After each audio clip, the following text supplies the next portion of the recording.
So we have some questions. We can take over the questions, sir. The first question is actually, which material is used for shielding? This question from Mr. Jaikar Patel. Pandeji. Yeah.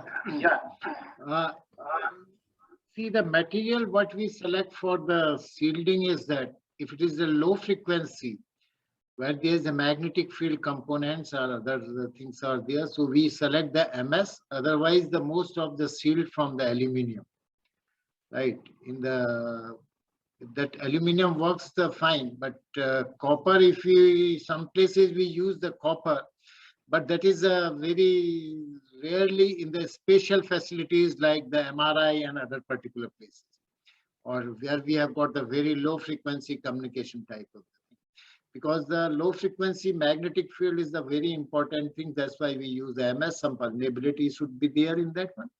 And the higher frequencies, of course, you can look for the aluminum one. And the magnetic field one will give the higher frequency also. It is not the thing, but the weight considerations and other thing becomes the important in the case of the MS. Yeah.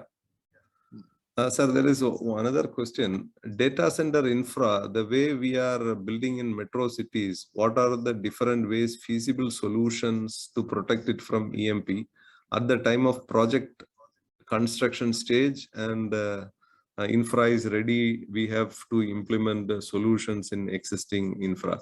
Probably I will answer this particular thing, sir. So yeah. This is the question is what kind of the basic things they have to, while construction, what are the points they have to take care? The points which you are supposed to take care is you have to, number one, you have to satisfy all the rules and regulations of the most modern electrical safety standard. Starting with, as I said, there are so many points, starting with system earthing, equipment earthing, equipotential bonding, shielding, routing, cabling. I know there are several subjects. One of the subject here is making your building, the rebars or your structural steel, equip it to protect or shield your electronics. So these things are actually necessary for electronic installation. If you do that, about, as I said, out of the 6-stage concept which is recommended in the IC standard, the stage of up to 2 to 3 is easily possible. Then over and above, for highly sensitive equipment, of course, EMP protected things are required, or EMP protected shielded enclosures are required. So in your infra, what you can do is, one simple question you can ask is whether the infrastructure is tested as per the IS 732 and the IEC 61051.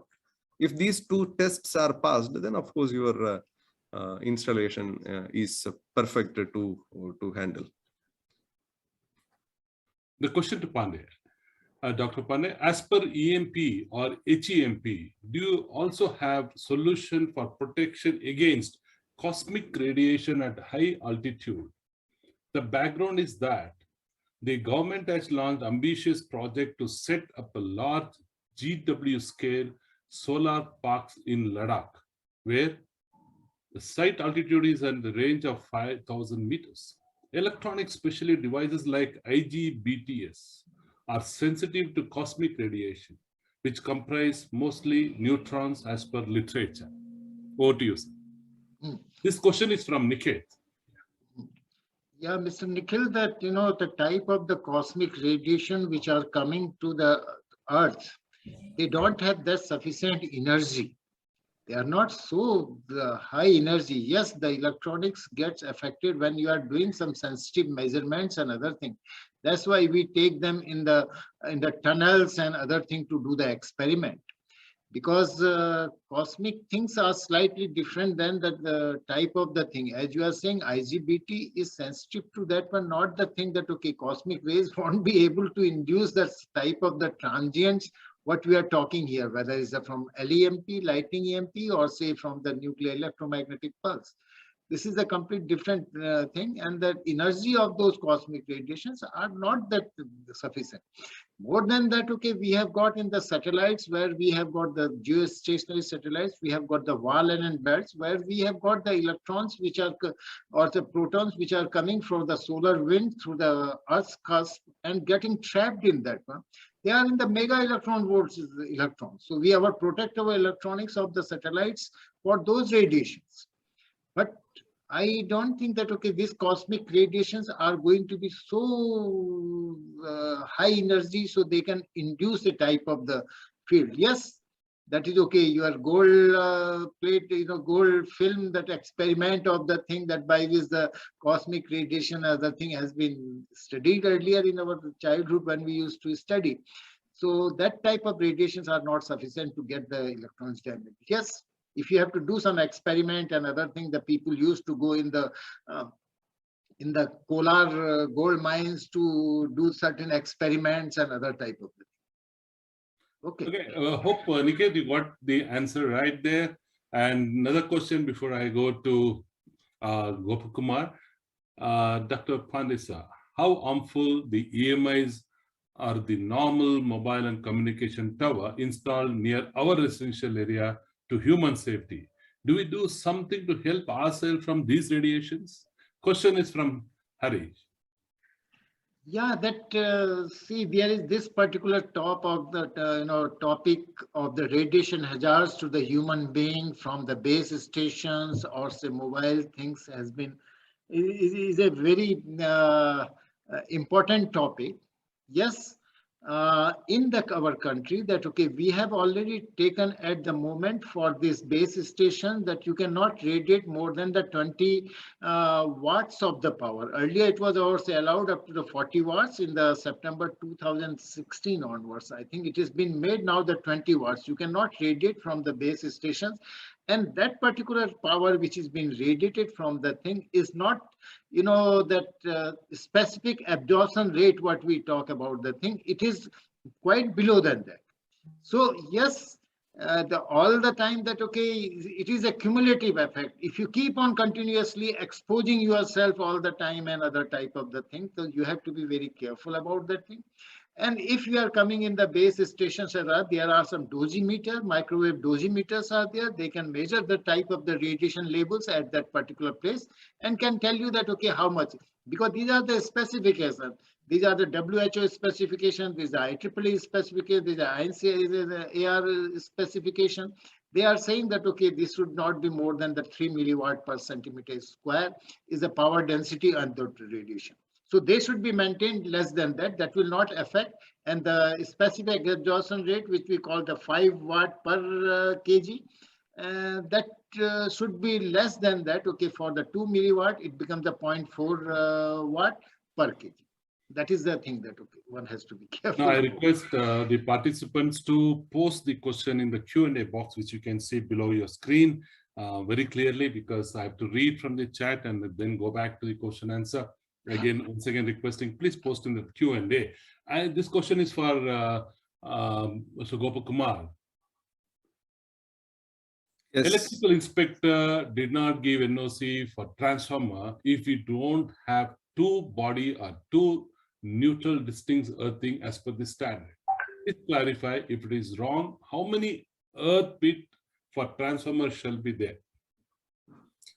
Oh, thank you. So this question has got two parts. One is two neutral and two body earthing as per the standard. Actually, that statement is not correct. No standard in India has written to connect two neutral, two body. It's a misinterpretation of the standard.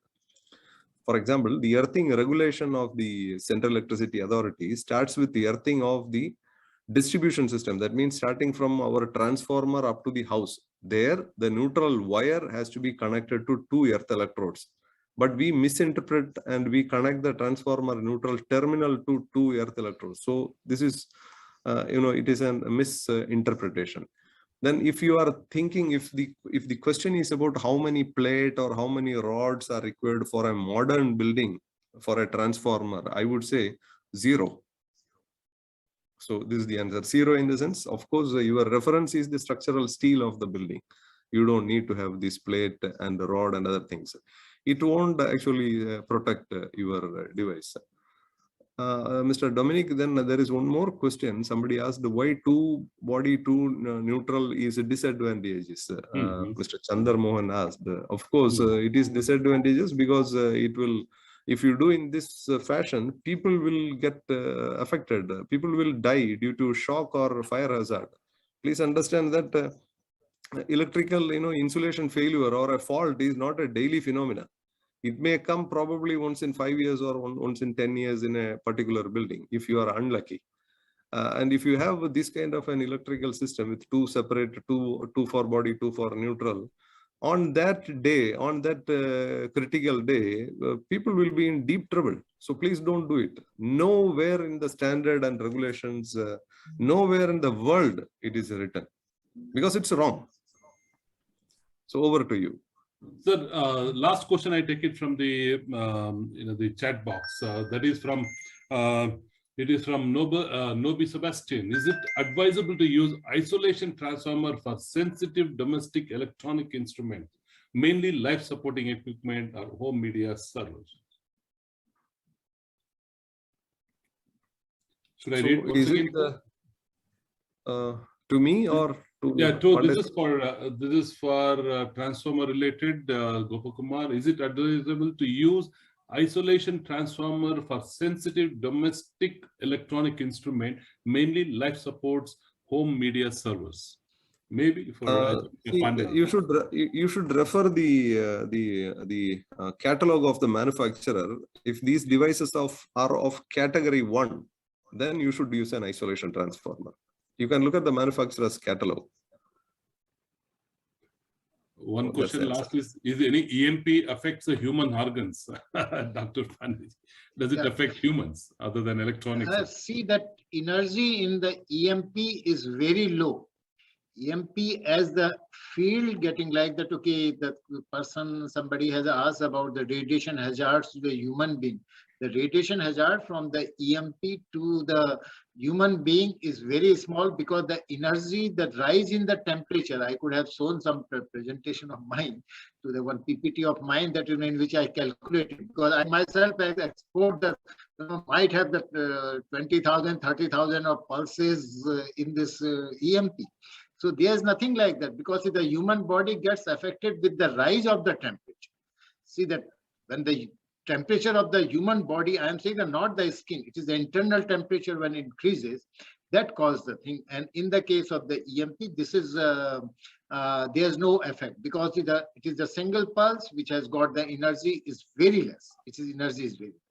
But yes, in the case of the thing, if it is getting coupled to the long cables and other things, right? If unfortunately you have touched that cable, that particular may cause you some shock hazards. So an important question from Yogendra Singh. Industry doesn't have expertise on EMP. During interaction with defense labs, they focused on testing, but doesn't provide any technical assistance to rectify the problem. Who can provide technical assistance to private industry? There are the people, those who can provide the thing, because see that yes, the consultancy can come from the Samir Vijay. The consultancy can come from the Samir Chennai. And other places you can refer to, we have got a society of EMC engineers, where I am the chairman of the thing. You can write to me and other thing. I will, the type of your requirement, and we will tell that, okay, whom you can contact and whom you can go for this type. I think Yogendra Singh, I have mentioned the email ID of Mr. Gopakumar. Probably you can write to me. We will direct that question to them. Again, you asked a question. Again, Yogendra is asking what EMI tests are applicable on standalone DG sets as per standard 461. The MIL standard 461, that okay, this is the radiated emission RE102, and then there are the there are certain standalone means that okay, there are some conducted tests from the output leads. Then there is a test for the radiated susceptibility RS103. And depending upon for which application, it is for the Army, Air Force, Navy, or I mean the platform that, okay, we have the platform for the generators in the ground-based shipborne, and these are the two places. So that accordingly that platform, we decide that, okay, what the level of the field it is tested. And if it is a standalone, we don't do the conducted susceptibility test, which is the CS101, CS114, 115, and 116. So a very important question, both of you, I think more related to Gopakumar. Why these details are not updated in National Building Code of India? See, National Building Code is talking about the electrical part, which is related to some during construction what you should take care. Instead, you can refer to National Electrical Code, the upcoming National Electrical Code. Not only the upcoming electrical code, the existing National Electrical Code 2011 already included the basic requirements which need to be taken care in the electrical installation. It's already there, but most of the time it's we are not following our own rules and regulations. That is the point. That's true. That's absolutely right, sir. You look at the standards, not many consultants do follow that. Anyway, Nileshwar is asking how the severity of the EMP of natural origin is influenced by the altitude of installation above the sea level.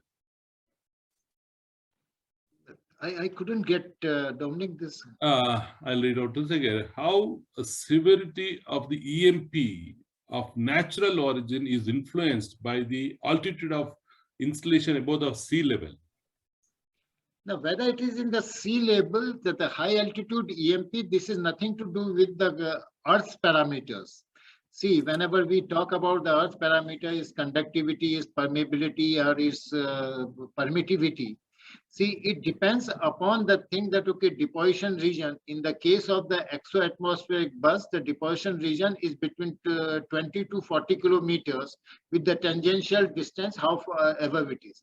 So this is nothing to do with the Earth. Yes, of course, when it strikes to the Earth, when this EMP comes to the Earth, so then that time, if it is in the sea, that there will be a field which is in the ship, which is falling. One is a direct, one is reflected from that, it becomes a double.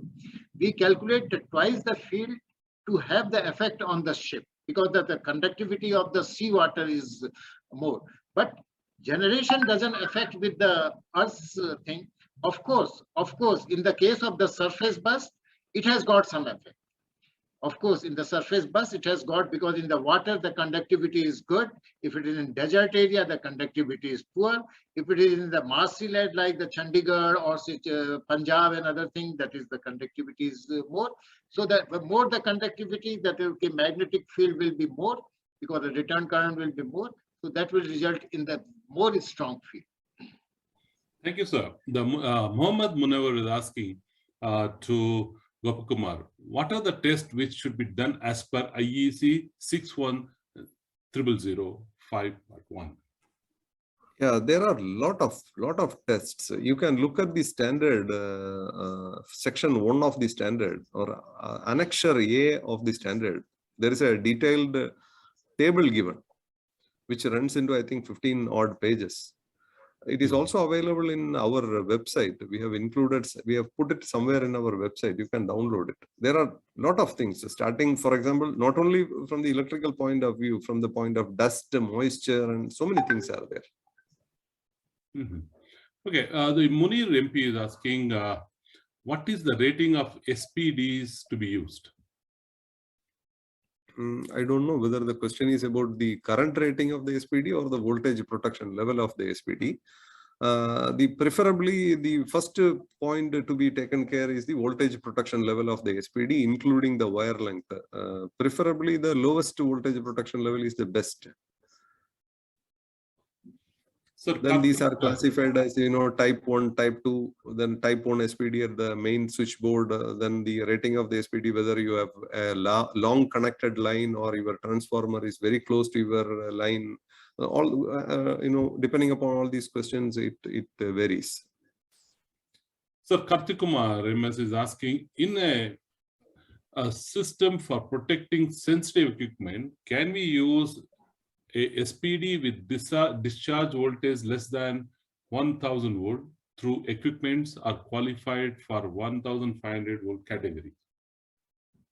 See, number one, if the equipments are classified into 1500 volt, that means category 3 with an operating voltage of 230 volt. First point is you are not supposed to connect it directly on an electrical installation powered by a public electricity transformer. Number two, of course, if your equipment can withstand 1500 volt, you can use a SPD of 1000 volt, but ensure that the wire length is very short. Over to you, Mr. Dominic. Sir, Mr. Rajesh Kumar asking Dr. Pandey, is there any code to implement or control EMF radiation to human safety? Yeah, these are the, they are already code means they are the standards which are available, and that we in India also follow the WHO standard, and WHO standard follows the IEEE 90-3-3, and there are recently this has come. So we are following that one.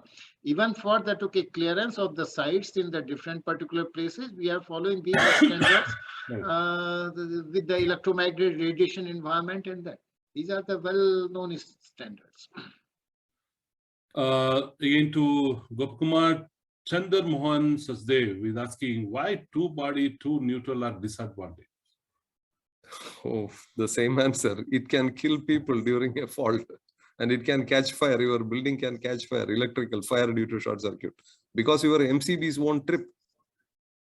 Fault loop impedance will be very high. Fault currents will be very less. That is not earthing. Yeah, or this Priya Brata Mohanty, it's a long question. I need to read it carefully. Hope you can understand, Gopkumar.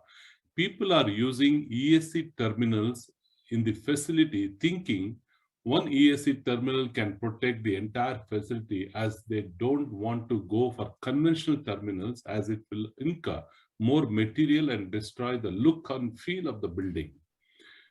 And when it is said the Indian standard NBC don't allow, they feel India is not accepting modern technology, and if they get money, they will accept it. What to tell them? There's a question from Priya Prata. As you know, I really don't know how to answer this question.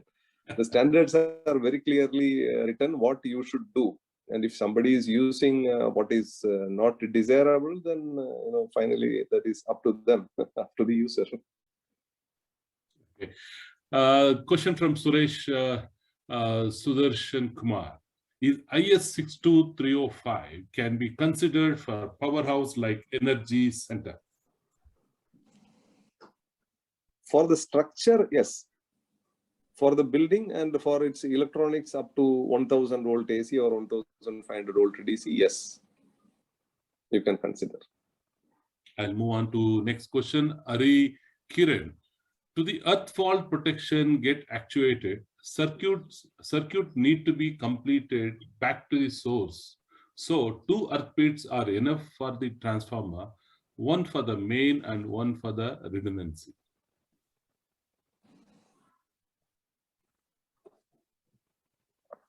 So 2 earth pits are enough for that one for no. This is again a misinterpretation. If the circuit has to be closed, then you should have a metallic fault return path to the neutral of the transformer. That means your body has to be connected directly to the neutral of your transformer with a metallic wire. That is a TNS system. With the earth electrode, of course, the resistance of the earth electrode gets added into this loop, which reduces the fault current, and even sometime a 10 amps MCB won't trip during a fault, which is really dangerous. Sir, Nobi Sebastian is asking, in our area, 11 kV and LT are drawn through the same poles without any screening in between. What are the precautions other than SPD has to be taken? Actually, this is a new problem which started coming in some places where through the same pole HT and LT lines are drawn. Here, one of the problem is if we are using a TT system, the system earthing TT system, where the neutral is also insulated from the pole. For example, the neutral conductor at the moment most often is directly connected to the cross arm. So if the neutral, that means the neutral conductor is not insulated. If the neutral conductor is insulated and if it's a TT system for public electricity distribution, then you get a kind of you can handle this particular situation. But at the moment the problem is our electricity distribution system in low voltage is neither satisfying the requirements of TT nor satisfying the requirements of TNCS with PME. If we really analyze, we really don't know. We have to make new standards for our public electricity distribution. So with this situation, it is very, very difficult to answer. Of course, in case of any fault on the high voltage side, your low voltage equipment may fail. This is what I told in the presentation. Whenever there is a high voltage fault, the LT side shall not get affected, and we have to design the low voltage side in such a way that it is not failing. There are methods. Avinash Kulkarni is asking, any standard for EV chargers? Is there any standard for EV charger? Yes, of course. There are several. One of the new one which is coming up is the National Electrical Code Part 3, I think section 22 or something like that. So there are standards. Also, Government of India already published the regulation. Central Electricity Authority published a regulation for EV charger, which can be downloaded from the website of CEA. Okay. The last question for the day is addressed to Dr. Pandey. I wish this question was, posted in the Q&A to read much more clarity. Though it in chat box, I'll try my best to read your question, Niket Jain. In one of the slides of Dr. Pandey, there was a range shown of 0 to 2 kilometer, 0 to 4 kilometer, 4 to 40 kilometer, etc.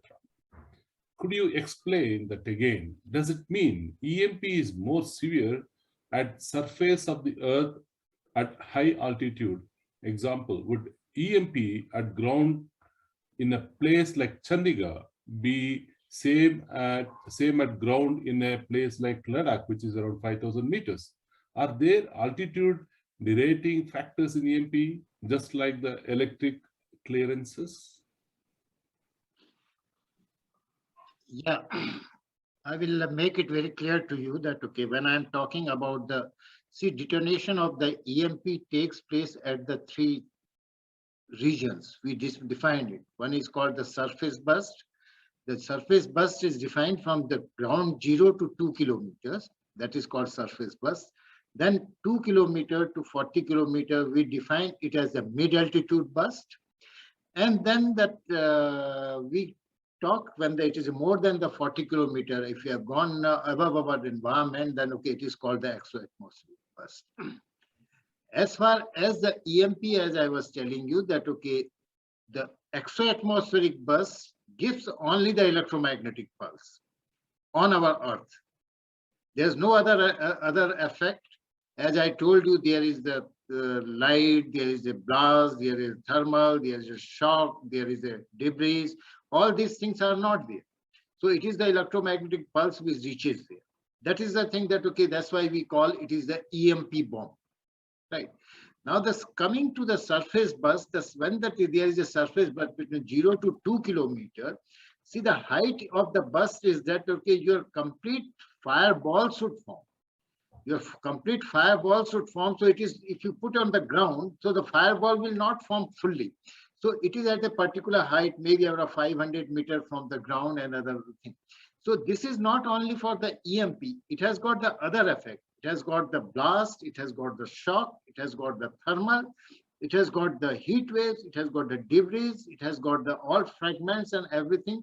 Along with the other radiation effects means that alpha particle, beta particle, neutrons, gammas, and all these things are there. And that, as I was telling, there is a region I was defining around the blast. There is called the deposition region. After the deposition region, which comes maybe about say 3 kilometer, 2 kilometer, depending upon the bus, that is only the radiation region where the electromagnetic pulse comes. So whenever the surface bus case, the facilities to be protected for the surface bus, they have to be protected with the synergetic effect of all the nuclear hardening. But if you are in that particular region, so the question comes that, okay, if I have got a bus of the surface bus, they are called the tactical weapons, maybe about 5 ton, maybe about 5 kiloton, or maybe about say 20 kiloton, less than 100 kiloton are called the tactical weapons. And they are there when they have been dropped. The EMP from these bus, from the surface bus, is a very localized, right? The lightning pulse takes place. But in the case of exoatmosphere, I was showing you that India at the 100 meters, that okay, how the half of the India gets covered with that. If somebody drops at 400 meters high, it will the whole, it is a widespread phenomenon. It's a very widespread phenomenon where the surface bus, which is 0.2 kilometer, is the very short range. So we don't bother after maybe 10 kilometer of the facility about the EMP effect in case of the surface. But if it is an exoatmospheric bus, whether it is in the the Leh or whether it is the deep in the Kanyakumari, it hardly matters because the wave is going to come and reach to the thing with the same type of the field, 50,000 volts per meter type. We had a wonderful session today, and as we all know, Cape Electrical has been every month doing various knowledge series on electrical safety and electrical protection.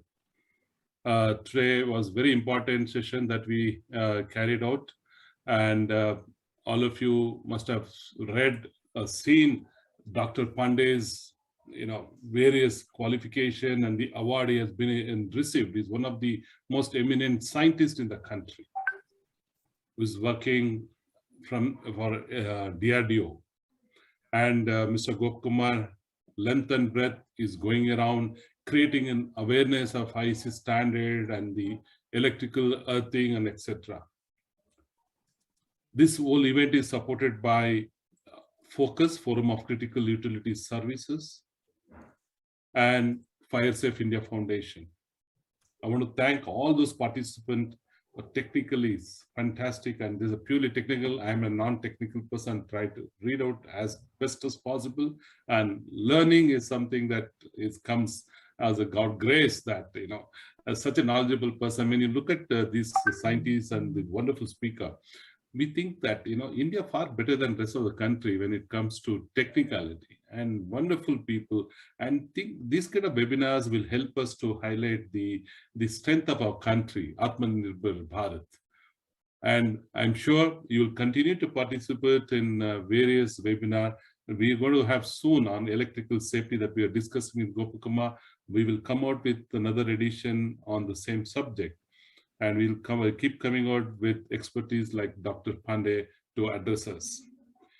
Thank you very much. You all have a safety, and please remember this recorded video of the entire webinar will be on YouTube. It will be available. I'll be emailing to you. The link will be emailed to all the participants. Probably those who are unable to join, you can forward to your friends and colleagues. Next 2-3 days, we will share this recording of the webinar.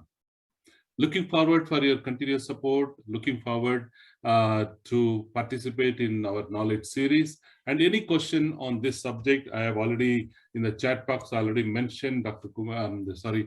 Gopakumar's email ID. You may write to him, and question to Dr. Pandey also can be directed to him. Looking forward, have a great weekend and safe day. Thank you very much. God bless you all.